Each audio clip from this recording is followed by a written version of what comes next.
El cruel destino de la hija más rechazada de la familia quedó sellado en el momento en que su padre la envió a limpiar la fétida pocilga de un hacendado que, según juraban, estaba maldito.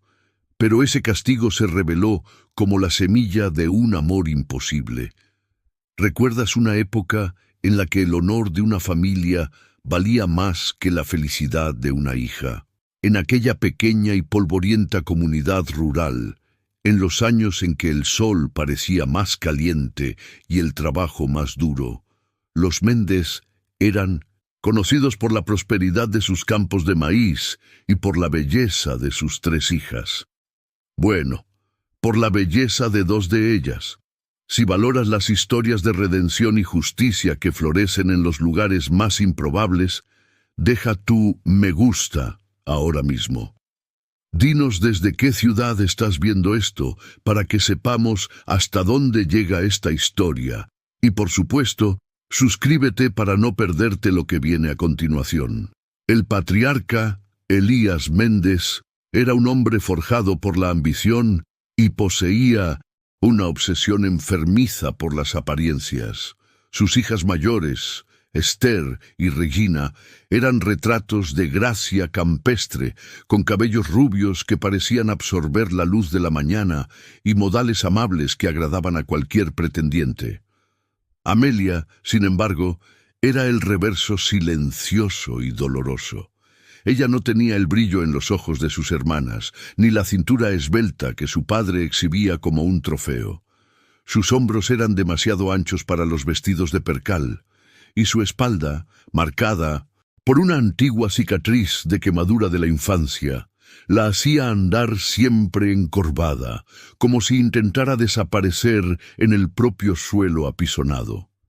Mientras Esther y Regina recibían pretendientes y planeaban bodas ventajosas, Amelia era relegada a las tareas invisibles, aquellas que no requerían exposición, como coser calcetines viejos y colar café en las sombras de la cocina.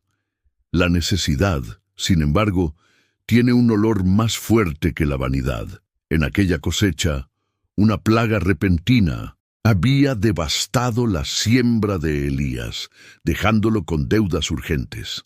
Solo había una fuente de ingresos rápida en la vecindad, la hacienda del Río Seco, administrada por el recluso Jeremías Wenceslao. Jeremías era un enigma para el pueblo.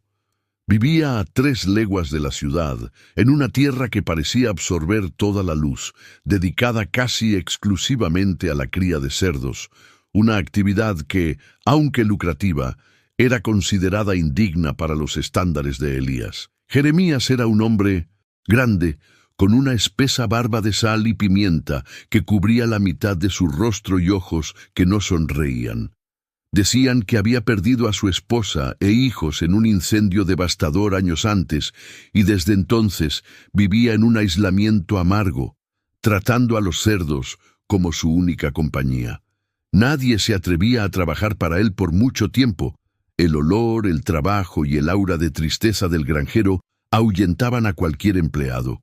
Elías necesitaba a alguien que fuera fuerte y que no le importara la suciedad, pero principalmente necesitaba a alguien cuya ausencia no manchara el prestigio de la familia.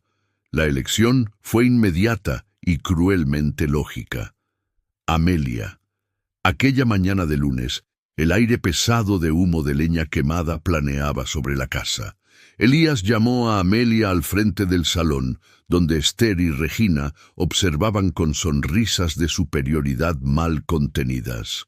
«Irás a la finca del Río Seco», dijo Elías, la voz cortante como paja seca. «Jeremías necesita a alguien para limpiar las pocilgas y él pagará bien. Volverás todas las noches, pero debes estar allí al amanecer».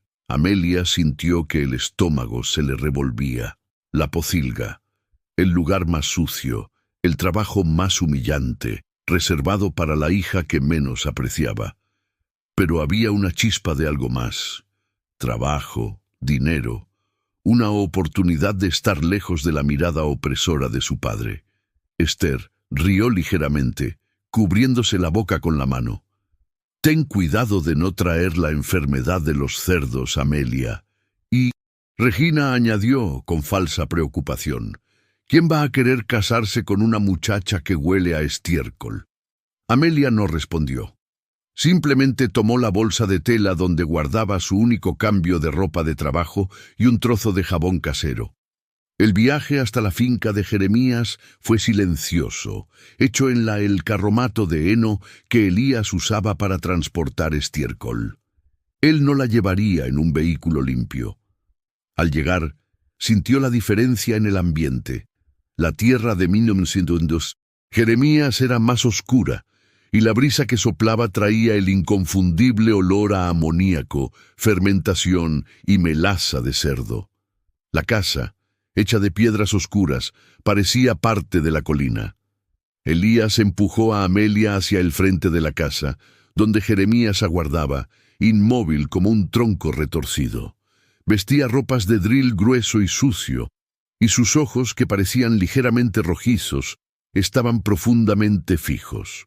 Olía a humo rancio y a sudor. «Aquí la tienes», dijo Elías apresurado. «Ella hará el trabajo. Amelia es fuerte. No le teme a la suciedad». Jeremías no respondió a Elías. Solo analizó a Amelia, quien mantenía la mirada fija en sus propios pies, avergonzada. Amelia sintió el peso de aquella mirada, pero percibió que no era una mirada de juicio como la de su padre o sus hermanas, sino de curiosidad silenciosa, casi de evaluación técnica. Tardó más de lo necesario, y cuando finalmente habló, su voz era grave y ronca, como piedras rodando en un río seco. «El trabajo es pesado. ¿No irás a llorar?» Amelia levantó los ojos por primera vez, encarando al hombre. Sus labios secos se movieron. «No, señor, yo no lloro». Jeremías asintió una vez, un movimiento mínimo de cabeza. Sacó un par de botas de goma desgastadas y viejas de detrás de un cubo. «Son grandes, pero ayudarán. El corral está por allá». Elías se despidió rápidamente, aliviado por haberse librado del olor y de la presencia de su hija no deseada en el mismo acto. Amelia se quedó sola con Jeremías, bajo el sol fuerte. La pocilga de los cerdos era un espectáculo de desorden. Había 4 grandes corrales donde más de 50 cerdos blancos y rosados chapoteaban alegremente en el barrizal. El olor era abrumador, una mezcla potente de heces, orina y tierra húmeda. Miles de moscas zumbaban en el aire caliente. Amelia apenas pudo respirar en los primeros minutos. Su cuerpo, acostumbrado solo a tareas domésticas ligeras, protestó inmediatamente. Jeremías le dio un horcón oxidado y un cubo de metal. «Separarás la paja podrida, la tirarás al montón de compost y luego fregarás los suelos de piedra. 3 veces al día, agua fresca». A los cerdos les gusta la limpieza. A los cerdos les gusta la limpieza. La frase sonó irónica, dado el entorno, pero Amelia notó un cuidado inesperado en la voz de Jeremías al hablar de los animales. El primer día fue una tortura física y emocional. El peso del horcón hizo que le dolieran los brazos en pocos minutos. El lodo le pegaba a los pantalones y a las botas holgadas. Estaba sudada, el pelo pegado a la frente, y el olor parecía haberle penetrado la piel, el paladar. En casa, ella siempre había sido la torpe. Allí, la torpe tenía que ser fuerte. Al mediodía, el sol estaba en el cenit. Amelia estaba exhausta y se sentó en el borde de un abrevadero vacío, tratando de recuperar el aliento. El silencio de la granja solo era interrumpido por los gruñidos de los cerdos. Jeremías no estaba cerca, pero ella sentía su presencia invisible. De repente, una sombra se proyectó sobre ella. Jeremías estaba parado, sosteniendo un trozo de pan moreno y un pedazo de queso. «Come», dijo él, de forma seca. «No vas a poder terminar si te caes de hambre». Amelia tomó la comida con las manos sucias, titubeando. La comida era sencilla, pero nutritiva. Se dio cuenta de que no la estaba observando con escarnio, sino con una especie de paciencia estoica. Él mismo estaba comiendo, sentado a pocos metros de Mrs. Cindersail. Distancia, observando a los cerdos. «¿Qué hace usted?», preguntó Amelia rompiendo el silencio. «Observo», respondió él sin mirarla. «Los cerdos son más honestos que la gente». Amelia se guardó esa frase. Era una verdad que resonaba en su propio corazón. Masticó el pan, sintiendo cómo la energía regresaba lentamente. Tras el breve almuerzo, regresó al trabajo con un vigor renovado, determinada a no darle a Jeremías ni a su padre el placer de verla rendirse. Su trabajo exigía más que fuerza, exigía paciencia para manejar a los animales curiosos que constantemente intentaban meter el hocico en el camino de la horca. A medida que el sol comenzó a descender, tiñendo el cielo de tonos anaranjados y grises, Amelia logró limpiar las 2 primeras pocilgas. La tierra húmeda y fétida dio paso al suelo de piedra que ella fregó con cubos de agua hasta que el barro se escurrió hacia la zanja de desagüe. Cuando Elías regresó a buscarla, al anochecer, hizo una mueca al acercarse. «Estás inmunda, Amelia. El olor a cerdo va a arruinar el carro». Jeremías salió de la sombra de la casa. Trabajó bien. La aprobación de Jeremías, aunque mínima, golpeó a Amelia con más impacto que cualquier elogio que su padre jamás le hubiera dado. Elías solo sacudió la cabeza impaciente. Jeremías le entregó el pago del día, una suma sustancial que silenciaron las críticas del granjero. En el camino de vuelta, el silencio de Elías estaba cargado de desprecio. «Te vas a bañar en el granero antes de entrar. No quiero que contamines la casa». Amelia sabía que no solo se refería al olor, sino a ella misma. Esa noche, bajo el cielo estrellado, Amelia se frotó la piel con el jabón casero, sintiendo el escozor y el dolor muscular en cada movimiento. Cuando finalmente se acostó en su colchón fino en el rincón de la cocina, sentía el cuerpo roto, pero por primera vez en mucho tiempo, su mente estaba libre de la presión de ser una hija Méndez. Ella era solo Amelia, la limpiadora de pocilgas, y mañana regresaría. Las semanas siguientes se establecieron en una rutina brutal y silenciosa. Amelia llegaba antes del sol y se marchaba después de que éste se pusiera. La piel de sus manos se endureció en callos duros. El sol bronceó sus brazos y aprendió a ignorar el olor. Poco a poco comenzó a prestar atención a los detalles de la hacienda del Río Seco y al granjero Jeremías. Él era un hombre de pocas palabras, pero de gran atención. Ella lo veía, tratar a cada cerdo con una mezcla de rigor profesional y cariño silencioso. Él les ponía nombres, no nombres de personas, sino descriptivos, como mancha, oreja torcida y gemelos.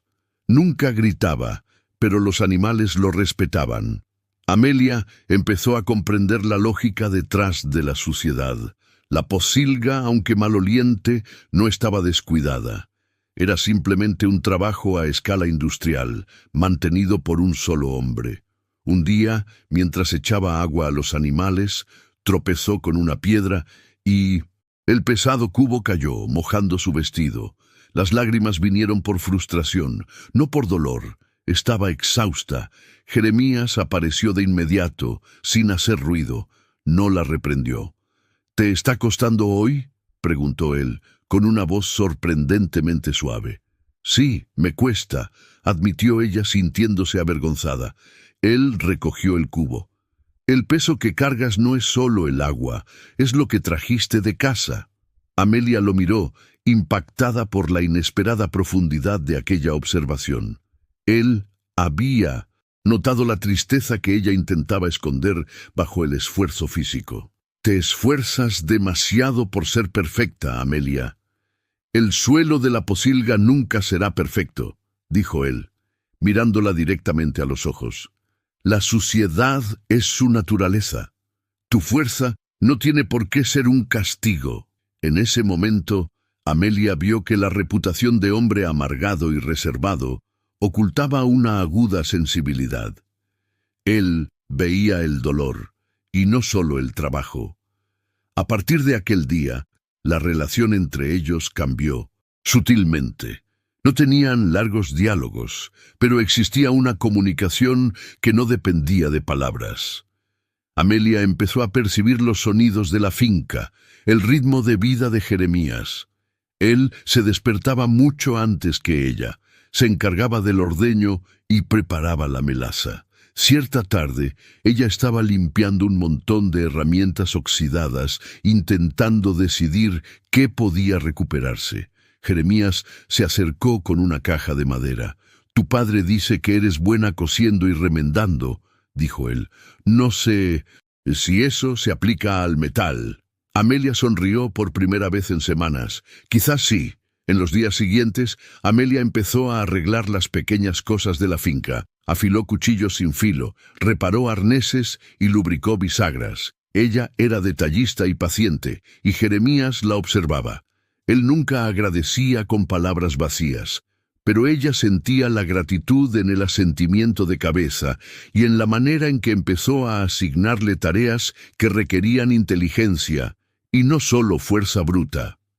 Amelia, que en casa era tratada como un estorbo, en la hacienda del Río Seco era una colaboradora valiosa. Ella había descubierto que, en medio del fuerte olor a cerdos y lodo, había un espacio de dignidad para ella. El aislamiento de Jeremías le permitía ser ella misma, sin la necesidad de competir con la belleza de sus hermanas. El olor que la ciudad condenaba era, para Amelia, el aroma de la libertad. En una tarde excepcionalmente fría, Amelia estaba alimentando a los lechones, pequeños y hambrientos. Ella se inclinó, y el broche de plata que sujetaba su cuello, un regalo de su madre que guardaba como un tesoro, cayó en el fango denso. Ella se desesperó, buscando con las manos. El broche era su único vínculo con la ternura que había perdido. Jeremías, que estaba reparando el tejado del granero, bajó apresurado al escuchar el sonido amortiguado de su lamento. «¿Qué pasa?» Él vio la angustia en su rostro. «Perdí el broche». Él se arrodilló sin dudar en el lodo frío, metiendo la mano en el cieno fétido. Sus dedos gruesos y fuertes tantearon la suciedad, y en pocos segundos encontró la pequeña joya. La limpió cuidadosamente con un trozo de tela limpia que sacó del bolsillo y se la entregó a Amelia. El broche relucía, extrañamente brillante contra el fondo oscuro de sus manos sucias. Amelia lo miró, con los ojos húmedos. «Gracias, Jeremías. Nadie haría esto por mí». Jeremías se levantó, limpiándose el lodo de las manos en el pantalón. La miró, fijamente con aquella intensidad silenciosa. «Yo sí lo haría», dijo, sin emoción aparente, pero con una firmeza que fue un bálsamo para el alma herida de Amelia. En aquel momento, ella percibió que el rechazo que cargaba desde la infancia, la etiqueta de la fea o la inútil, no existía en los ojos de él. Él veía a la mujer que trabajaba duro y que valoraba los pequeños tesoros. El contraste entre la frialdad de su familia y la calidez inesperada de este hombre solitario era un choque emocional. Amelia sintió un rubor subir por su cuello. Por primera vez sintió que estaba siendo vista, verdaderamente vista, no a pesar de su apariencia o de su sucia tarea, sino por la esencia de quien era. Comenzó a pensar en el hacendado de una manera que iba mucho más allá de la relación patrón-empleada. El silencio de ambos fue llenado con la comprensión mutua. Amelia tomó el broche, y sus manos se tocaron brevemente. La aspereza y el calor de su piel le transmitieron una sensación de seguridad que ella nunca había experimentado. Ella sabía que estaba entrando en un territorio peligroso.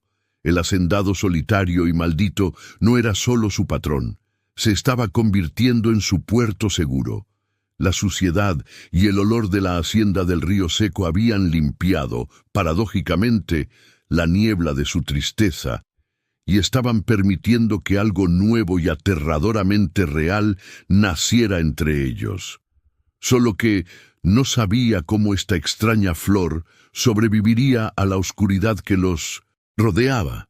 Sabía que Elías, su padre, jamás aprobaría que la hija que él consideraba inútil se enamorara del recluso del pueblo. Al volver a casa ese día, ya no sentía repulsa por el olor a cerdo en su ropa, sino más bien un constante recuerdo de la presencia fuerte y protectora de Jeremías. Estaba sucia, pero estaba completa. La inocencia estaba dando paso a una valentía que no sabía que poseía, y esa valentía la llevaría a confrontar no solo los prejuicios de su familia, sino también el miedo que sentía de permitirse amar de nuevo. Lo que el futuro depararía para la hija más fea y el hacendado solitario, que intercambiaban miradas cargadas de entendimiento en medio de la pocilga, era un misterio que solo el tiempo revelaría. Estaba dispuesta a descubrirlo, incluso si esto le costaba todo lo que tenía. Lo que el futuro, que reservaría para la hija más fea y el granjero solitario, quienes intercambiaban miradas llenas de entendimiento en medio de la pocilga, era un misterio que solo el tiempo revelaría. Ella estaba dispuesta a descubrirlo, incluso si le costaba todo lo que tenía. El precio comenzó a cobrarse en el momento en que cruzó la puerta de la propiedad de Elías, su padre, aquella tarde. El olor a cerdo ya no era una carga, sino la prueba de su dignidad recién adquirida, y eso era inaceptable. Elías estaba sentado en el porche, la sombra de las parras cubriendo su rostro tenso, y la observó de arriba abajo. No era solo la suciedad, lo que le molestaba era la falta de miseria en sus ojos.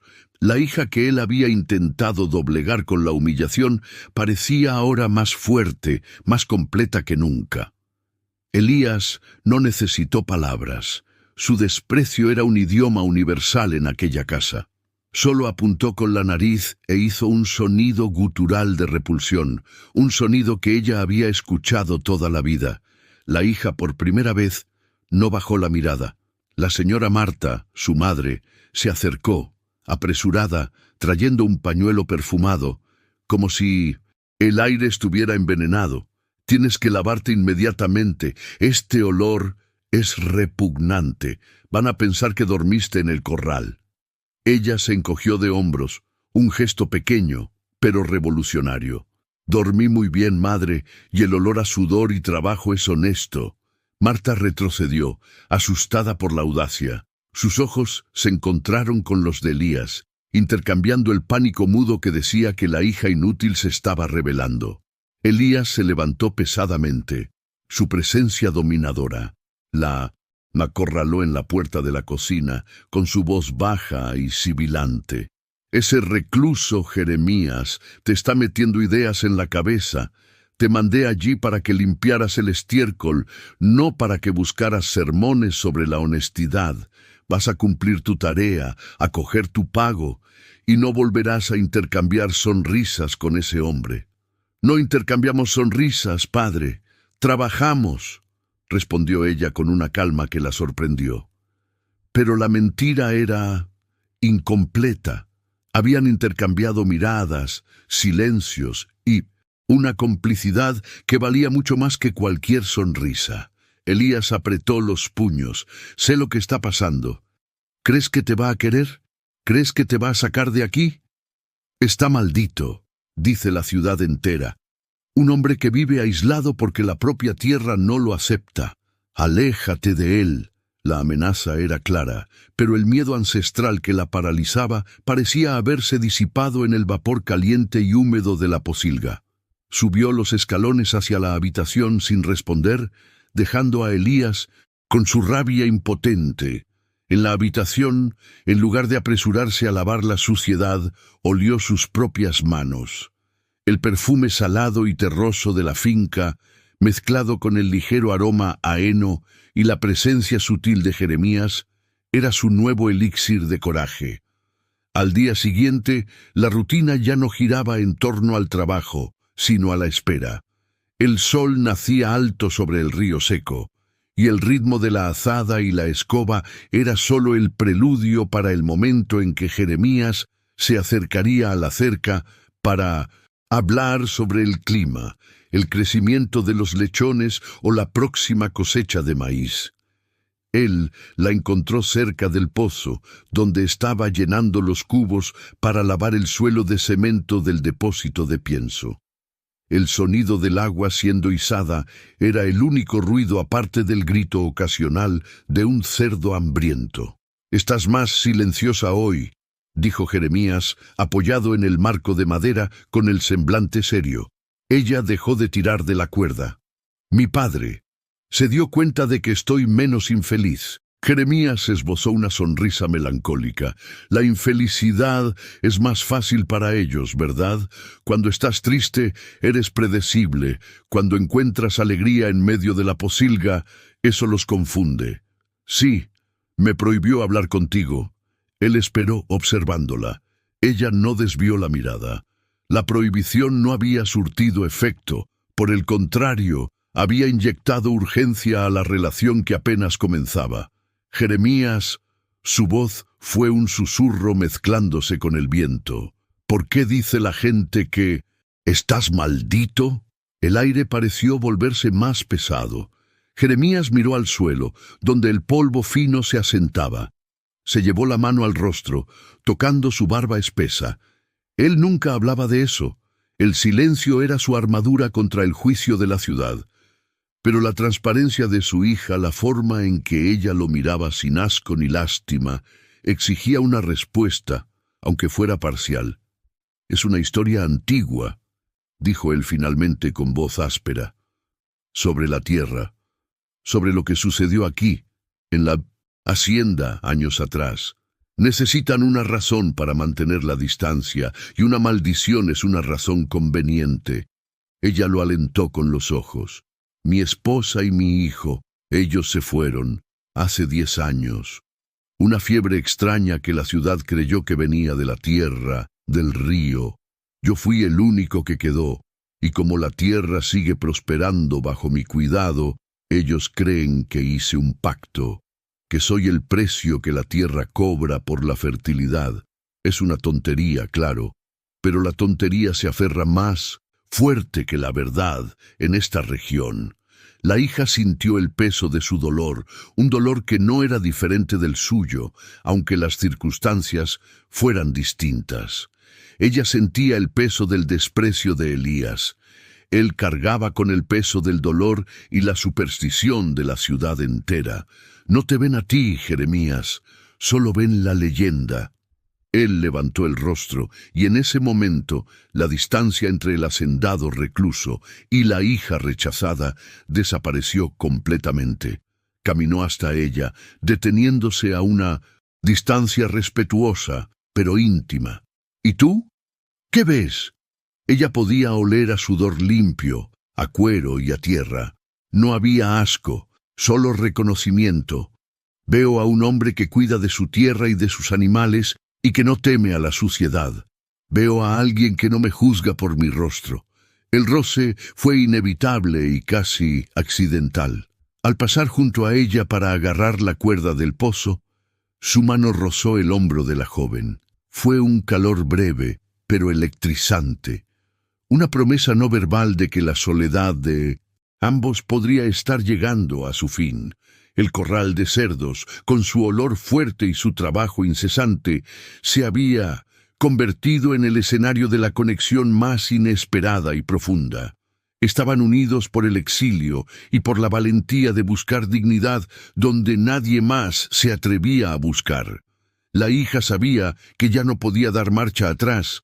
La atracción por Jeremías era un río caudaloso que la arrastraba lejos de la orilla segura, pero hipócrita, de su antigua vida. Al volver a casa esa tarde, enfrentó a Elías con una fría determinación. La conversación con Jeremías había solidificado su comprensión de que la verdadera maldición no era la leyenda urbana, sino el cautiverio emocional impuesto por su propia familia. Elías intentó interrogarla sobre los detalles de la hacienda, tratando de pescar alguna evidencia de la decadencia de Jeremías, pero ella respondía con monosílabos, manteniendo la mirada firme. Él sintió cómo el poder se escurría entre sus dedos. La humillación no estaba funcionando, la estaba liberando. «Sé que te estás apegando a él», gruñó Elías, «pero voy a arrancar ese apego de raíz». Intentó negociar lo único que sabía que la afectaría: el trabajo. «Te pagaré lo que te debo y te quedarás en casa. Tienes hermanas para ayudar aquí». La hija negó con la cabeza. «No, padre. El acuerdo es por 3 meses. Voy a cumplir el trato. Necesito el dinero. Y necesito el trabajo». El trabajo era la excusa. La necesidad era Jeremías. La tensión dentro de la casa se hizo insoportable, pero ella persistía. Cada día de trabajo era una victoria contra la opresión, y cada momento con Jeremías era una revelación. Él empezó a enseñarle sobre la tierra, la diferencia entre las semillas, cómo cuidar la salud de los animales. No eran solo lecciones de hacienda, eran lecciones de valor, de paciencia y de cómo algo valioso puede florecer a partir del lodo y el esfuerzo. Compartían comidas rápidas bajo la sombra de un viejo roble, pan y queso que ella traía, café fuerte que él preparaba. En esos momentos de silencio compartido, la fealdad autoimpuesta y la maldición pública se desvanecían, quedando solo 2 seres humanos aprendiendo a respirar libremente en presencia el uno del otro. La inocencia que ella portaba se estaba transformando en un amor silencioso y resistente, un amor que sabían que tendría que luchar para sobrevivir. El invierno se acercaba, y con él, la necesidad de tomar decisiones que cambiarían el curso de sus vidas para siempre. La presión de Elías era solo el principio. La verdadera prueba sería si la hija más fea tendría la fuerza para elegir la felicidad por encima de la conformidad, y si Jeremías, el recluso, permitiría que el amor venciera el miedo a ser abandonado de nuevo por la vida. Ella pensó que el barro de la pocilga era el fin de su dignidad, pero fue allí donde brotó el amor, desafiando la crueldad de su propia familia. Recuerda un tiempo en el que las apariencias dictaban el destino, y una joven llamada Junia, marcada por el rechazo de sus padres, encontró en el aislamiento de una hacienda la única alma que veía su verdadera luz, el hacendado Jeremías. Si esta historia resuena en su corazón, si usted cree que la bondad siempre supera la maldad, deje su me gusta ahora. Comente desde qué ciudad nos está viendo para que sepamos hasta dónde ha viajado la fuerza de Junia, y no se olvide de suscribirse al canal para seguir el desenlace de este amor improbable. El invierno llegó a la hacienda de Jeremías como una sentencia de reclusión. El viento silbaba a través de las rendijas del granero, y la escarcha cubría el suelo, transformando el barro en placas resbaladizas y cortantes. Ese era el tiempo de la espera y del recogimiento, pero para Junia y Jeremías era el tiempo de la inevitable cercanía. El trabajo en la pocilga no cesaba, pero ahora se hacía con mayor urgencia para que pudieran refugiarse en el calor de la casita. Ya no podían limitarse a breves conversaciones bajo el roble. El frío los forzaba a compartir el calor de la estufa de leña. Junia pasaba la tarde dentro de la cabaña, limpiando, organizando la reserva de leña y, sin que él lo pidiera, preparando las comidas con un esmero que Jeremías había olvidado, que existía. Él la observaba de reojo, la luz parpadeante de la lámpara destacando la curva de su cuello mientras ella remendaba un saco de granos. Su piel ya no estaba pálida por la vergüenza, tenía el brillo de la salud conquistada por el esfuerzo y la paz interior. La mano que antes Jeremías siempre veía sucia de barro, ahora sostenía la aguja con delicadeza. La fealdad no se había esfumado, claro, pero la tristeza que la hacía repulsiva se había disipado, revelando rasgos que eran en realidad comunes, pero ahora iluminados por una belleza interior inusual. Una noche, mientras Jeremías se calentaba frente al fuego y Junia le servía un cuenco de sopa espesa, el silencio entre ellos se rompió por un temblor. No era el viento, era la propia alma de Jeremías que parecía deshacerse. Él dejó el cuenco, con los ojos fijos en las llamas.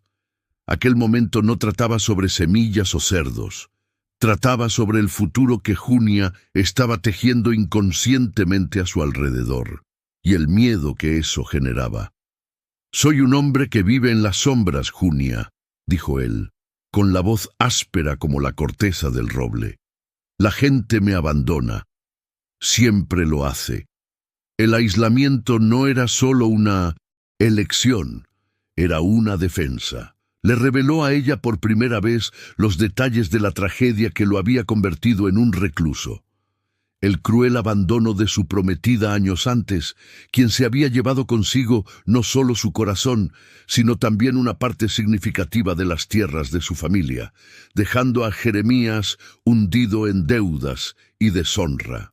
Aquel golpe le había enseñado que la intimidad era el arma más peligrosa de todas. Junia lo escuchó todo, sin interrumpir, sin mostrar lástima, solo una profunda comprensión. Ella sabía lo que era ser abandonada, ser considerada inútil. Se movió hacia él sin prisa, con el olor a humo y pino emanando de ella. Él esperaba un consejo o una promesa vacía. En su lugar, ella extendió la mano y tocó la de él, que estaba áspera y fría. Sus manos no eran de amantes, sino de trabajadores que entendían el dolor del otro. «Yo no voy a...» «Déjalo, Jeremías», susurró ella, la voz firme a pesar de su corta edad. «Ya fui abandonada por quien debería amarme. Sé lo que es la soledad. No busco riqueza ni tierras. Solo busco un lugar donde no tenga que sentirme avergonzada por respirar. Encontré ese lugar aquí, en esta pocilga limpiando la basura. No porque me ames, sino porque me permites ser». Su sinceridad desarmó la muralla que él había construido durante años. Él sujetó su mano con fuerza. En aquel apretón, el miedo de Jeremías se enfrentaba a la resiliencia de Junia. La revelación marcó un punto de inflexión. Ellos ahora eran cómplices de un destino que sabían incierto. Mientras tanto, en la casa de Elías, la ausencia prolongada de Junia comenzó a generar murmullos y, peor aún, irritación. Elías tenía un plan: usar la situación de Junia para conseguir favores con vecinos adinerados. Un plan que dependía de que ella estuviera disponible de inmediato para ser exhibida como la hija servicial.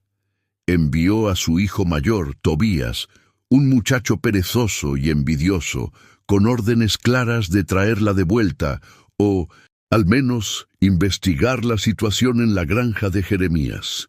Tobías llegó a la granja en medio de una tarde fría, encontrando a Jeremías y Junia alimentando a los cerdos lado a lado.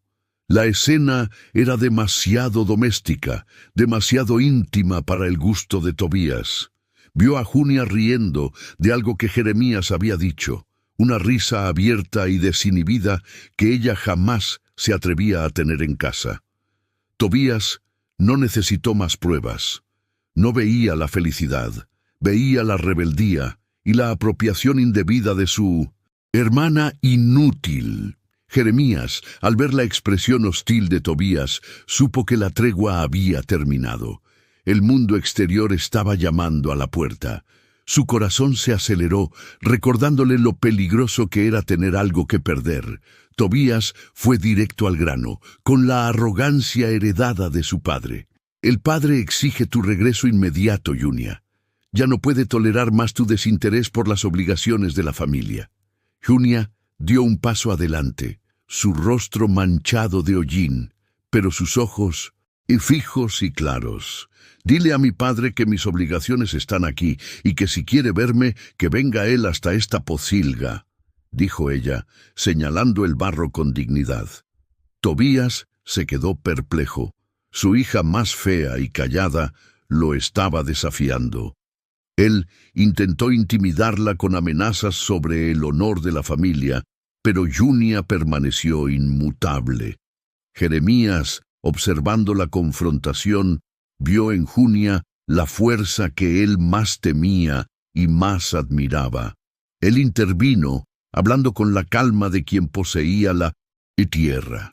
Yo contraté a Junia, Tobías. Está realizando un trabajo esencial para mi propiedad. Solo se irá si esa es su voluntad. La autoridad tranquila de Jeremías, el hacendado recluso, era más potente que el bramido de Elías. Tobías, frustrado, se marchó, llevando consigo la noticia de que Junia no solo se negaba a regresar, sino que estaba siendo defendida por Jeremías, lo que constituía, a ojos de Elías, una afrenta imperdonable. Aquel era el punto de no retorno. Junia y Jeremías habían declarado, silenciosamente, la guerra al conformismo y a la tiranía de Elías. La tensión se instaló, densa como la niebla matutina. Sabían que Elías vendría, solo no sabían cuándo, ni con qué ferocidad. Se prepararon para luchar, armados solo con la verdad de su amor naciente, ocultos entre el olor fuerte del heno y el calor tenue de la chimenea, mientras el invierno apretaba su abrazo gélido sobre la finca. La prueba final estaba en camino. Ella pensó que la vida sería siempre sumisión y desdicha, después de ser catalogada como la más fea, pero fue en el olor del barro y en la soledad del hacendado donde descubrió la verdadera libertad. ¿Recuerdas un tiempo en el que el honor familiar era la moneda más valiosa, y el valor de una mujer se medía por la belleza de su rostro y la utilidad de sus brazos? En aquella finca aislada, la fuerza de Junia, la hija que fue enviada a limpiar la pocilga, y la dignidad silenciosa de Jeremías, el hacendado solitario, estaban a punto de colisionar con la tiranía de Elías, el padre que solo veía en ella un fardo. Si está siguiendo esta historia de amor y resiliencia, deje su me gusta ahora, comente desde qué ciudad nos está viendo y suscríbase al canal para no perderse el desenlace dramático que está por venir. La noche después de la frustrada partida de Tobías fue larga. El viento de la montaña silbaba por las grietas de las tablas del granero y el olor a heno seco, mezclado con el calor del cuerpo de Jeremías, era el único consuelo que Junia encontraba. No durmieron. El aire estaba cargado de una certeza brutal. Elías vendría. La amenaza ya no era abstracta. Tenía el peso de las palabras rabiosas de Tobías. Junia estaba sentada cerca de la chimenea, la misma que Jeremías encendía en las noches frías, observando cómo las sombras bailaban en la pared. No temblaba por miedo a la paliza, ya que estaba acostumbrada a ella. Temblaba por miedo a perder lo que había encontrado. Un lugar donde era vista. Jeremías estaba a su lado, afilando lentamente un viejo cuchillo de caza, el sonido metálico rasgando el silencio. No miraba el cuchillo, miraba el fuego, con los ojos perdidos en recuerdos que Junia no se atrevía a preguntar. Era un hombre de silencios profundos, pero ahora el silencio entre ellos no era de distanciamiento, sino de complicidad. Era una preparación mutua para la tormenta. Sabían que la pelea sería sobre algo más que la reputación de la familia. Sería sobre propiedad.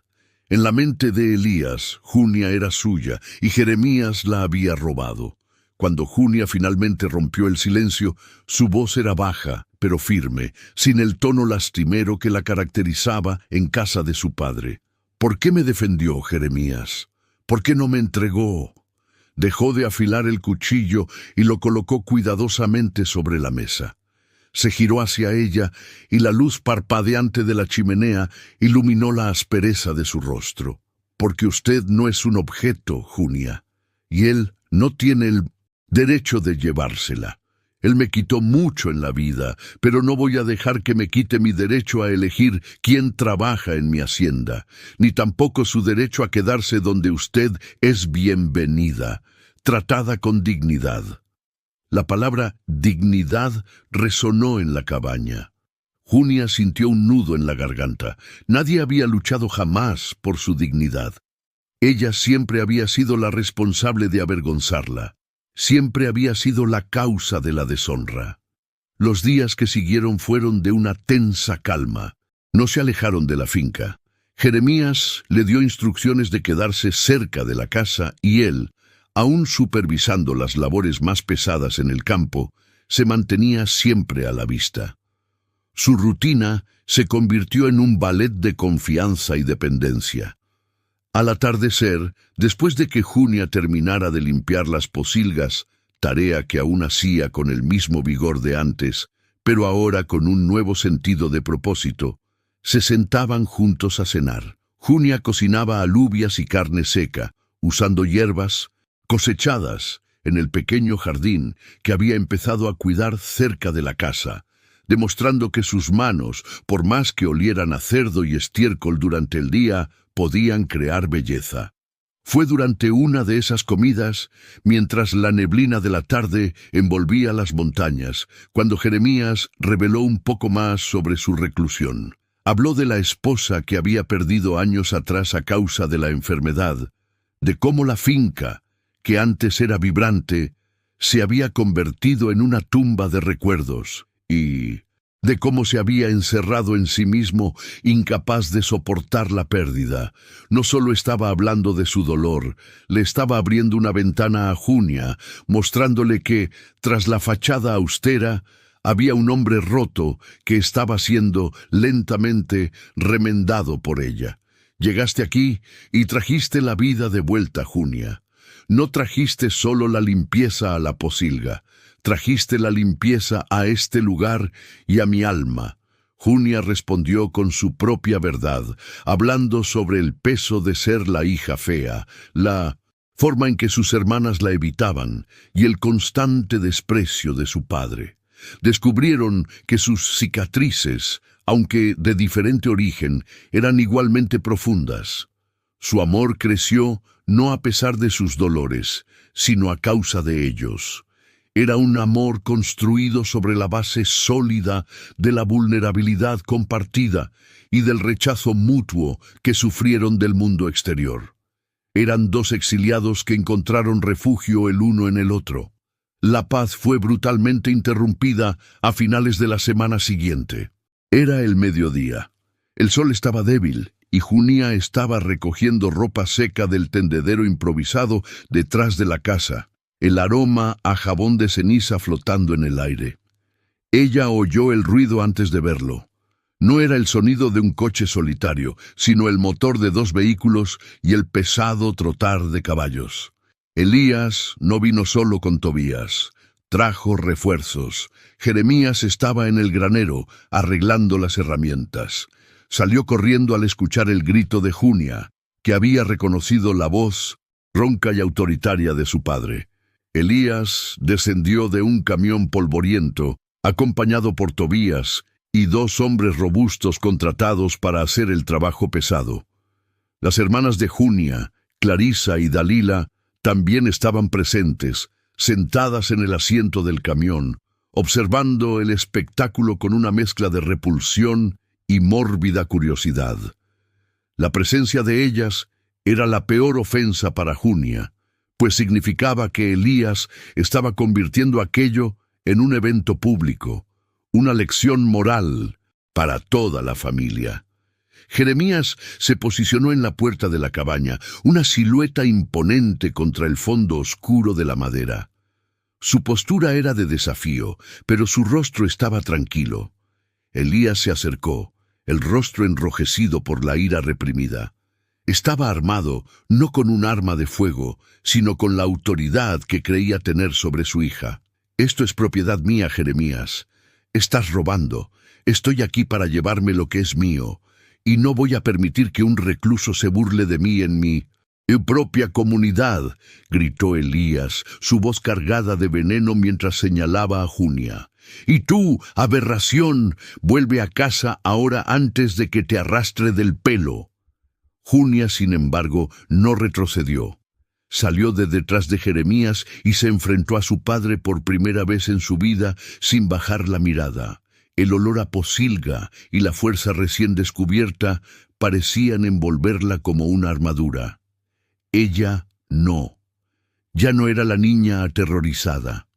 Era la mujer que había encontrado valor en el lugar más improbable. No soy de su propiedad, padre. No volveré. Ya no soy Junia, la fea. Soy Junia, la empleada de Jeremías. Y soy libre.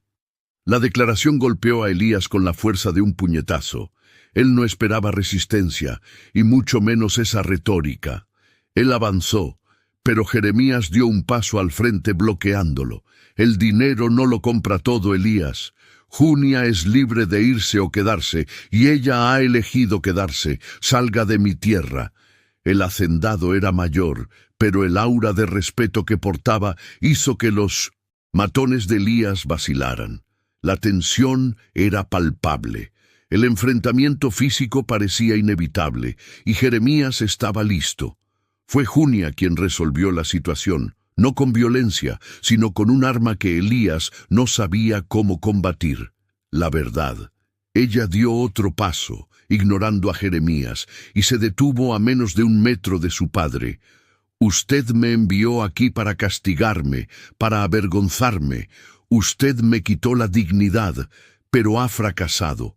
Fue aquí, limpiando el estiércol, donde me encontré a mí misma. Usted puede golpearme, arrastrarme, pero la vergüenza ya no está en mí, está en usted.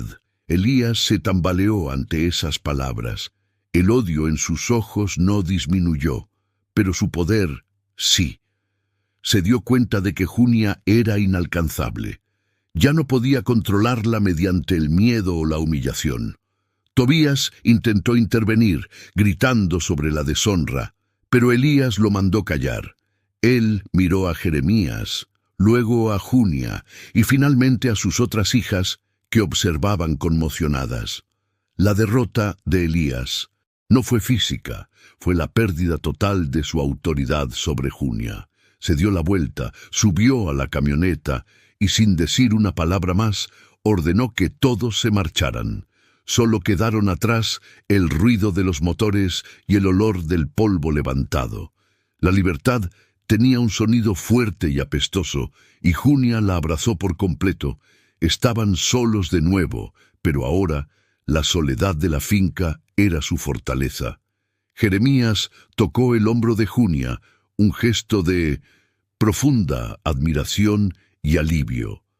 La guerra estaba lejos de haber terminado, pero la batalla más importante, la de la dignidad de Junia, había sido ganada.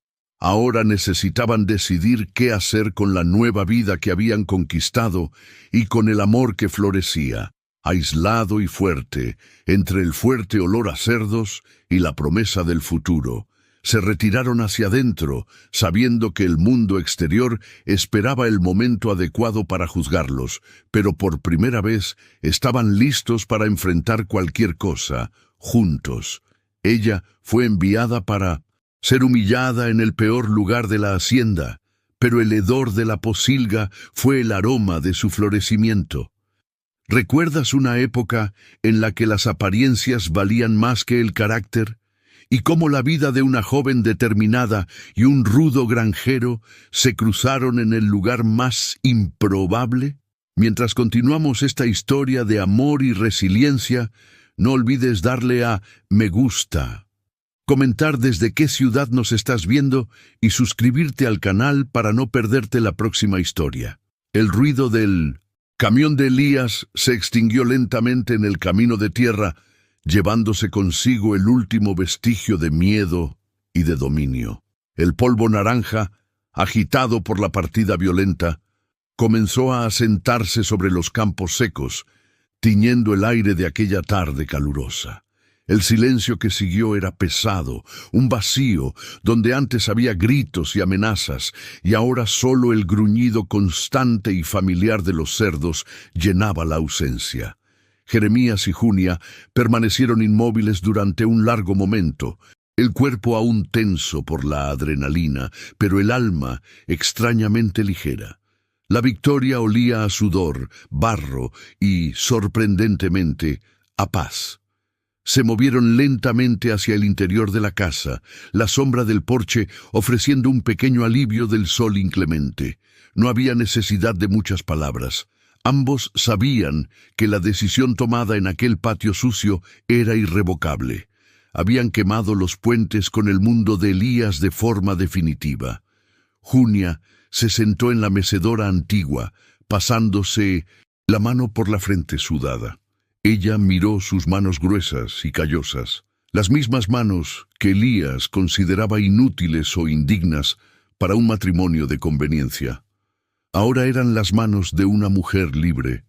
Jeremías sirvió un poco de agua fresca. Observaba a Junia, admirado por la fuerza que había demostrado. Elías siempre la había tratado como una mercancía averiada, pero allí, en aquel momento de desafío y triunfo, Junia era la cosa más preciosa que él jamás había visto. Sabía que el precio de esa libertad sería la exclusión total. Nadie de la región se atrevería a asociarse con ellos, temiendo la ira y la influencia de Elías, pero eso no importaba. Ya estaban aislados, y ahora ese aislamiento era una elección mutua, una fortaleza. Junia rompió el silencio, con la voz ronca pero firme. Jeremías, él volverá, no para llevarme, sino para vengarse de lo que hicimos. No acepta perder el control. Jeremías asintió con la cabeza. Si vuelve Junia, ya no encontrará a la hija que humillaba, ni al granjero solitario que ignoraba. Encontrará una familia que está de pie, en medio de la pocilga, pero con la cabeza bien alta. Tomó sus manos, y por primera vez el gesto no fue de consuelo, sino de propuesta de sociedad. Vamos a transformar este lugar. Lo que era castigo será nuestro refugio. La primera decisión fue práctica, pero cargada de simbolismo. Se casarían, no en una iglesia grande, con vestidos de seda e invitados hipócritas. La boda sería allí, en 1900. La finca, con el cura de la pequeña comunidad vecina, si aceptaba la invitación. El objetivo no era una ceremonia social, sino un compromiso legal y espiritual que sellaría la nueva vida. Junia no esperaba el lujo, solo esperaba la verdad. En las semanas siguientes, la finca experimentó una transformación silenciosa. No solo mantuvieron la intensa rutina de trabajo con los cerdos y la plantación, sino que expandieron. Junia utilizó el conocimiento práctico que Jeremías le había enseñado sobre el suelo y la cría. Organizó la producción de quesos y huevos, vendiendo el excedente para ferias lejanas, donde la sombra de Elías no alcanzaba. Trabajaban codo a codo, el día entero, y el silencio de la hacienda ya no estaba vacío. Estaba repleto de planes y conversaciones susurradas sobre el futuro. El olor del chiquero, que antes era el símbolo de la humillación de Junia, se convirtió en el aroma de la productividad y de la vida honesta. Jeremías comenzó a ver en ella no solo una compañera, sino una socia de negocios astuta, con un sentido de organización que faltaba en su vida solitaria. Se acostumbró al sonido de su risa, un sonido que, al ser tan raro en la hacienda, parecía vibrar en el aire. La pequeña boda tuvo lugar bajo la luz suave del atardecer. El sacerdote vino, vacilante, pero convencido por la sinceridad de ambos. No había invitados, excepto Tobías y su familia, que hicieron el largo viaje para presenciar el momento. Trajeron flores silvestres y un pastel sencillo y casero. Junia vistió el mejor vestido que tenía, limpio, de algodón rústico, pero sus ojos brillaban más que cualquier joya. Al intercambiar los votos, Jeremías miró a los ojos de Junia y sintió cómo la emoción pura le oprimía la garganta. No prometió riquezas, ni una vida fácil, pero sí dedicación y respeto, y proteger la dignidad que ella había conquistado con tanta lucha. Junia respondió con la voz embargada, diciendo que no necesitaba títulos, ni belleza social, solo necesitaba su amor honesto. Allí, entre el leve olor a tierra mojada y el sonido distante de los animales, se convirtieron en marido y mujer. La vida no fue fácil. Elías cumplió su promesa silenciosa de venganza. Usó su influencia para intentar bloquear el crédito de Jeremías y esparció rumores crueles sobre la cordura y la moralidad de Junia. Pero estaban preparados. Cada ataque de Elías sirvió solo para reforzar la alianza entre ellos. Se tenían el uno al otro y la hacienda, que ahora era de ellos de facto, era la prueba viva de que la resiliencia vale más que el nombre o el dinero. La reconstrucción de Junia fue completa. Ella nunca, pero había vuelto a ser la joven acorralada y silenciosa. El trabajo duro la modeló y el amor de Jeremías la fortaleció. Ella comprendió que la fealdad de la que hablaba Elías no residía en su rostro o en su cuerpo, sino en el alma de aquellos que la juzgaban. Y Jeremías, el granjero solitario y amargado, descubrió que el amor no era una fragilidad, sino la fuerza más poderosa para enfrentar la dureza del mundo. Prosperaron lentamente, impulsados por la honestidad y el trabajo. Años después, mientras Junia observaba a un Jeremías envejecido pero feliz, jugando con su hijo cerca de la pocilga, ella sonrió. Aquel lugar, destinado a ser su prisión y su humillación, se había convertido en la base de su felicidad. Ella, la hija considerada inútil y fea, había encontrado la dignidad y el amor entre el olor a cerdos y en la compañía de un hombre que veía su verdadera belleza. Su vida era la prueba de que la felicidad puede florecer en los lugares más sucios e inesperados, siempre y cuando se tenga el valor de elegir el propio destino y la fuerza para sostener la verdad. Si te ha gustado esta historia de resiliencia y amor, no olvides dejar tu like, suscribirte al canal y compartir este mensaje de esperanza. Gracias por habernos acompañado y te espero en la próxima historia.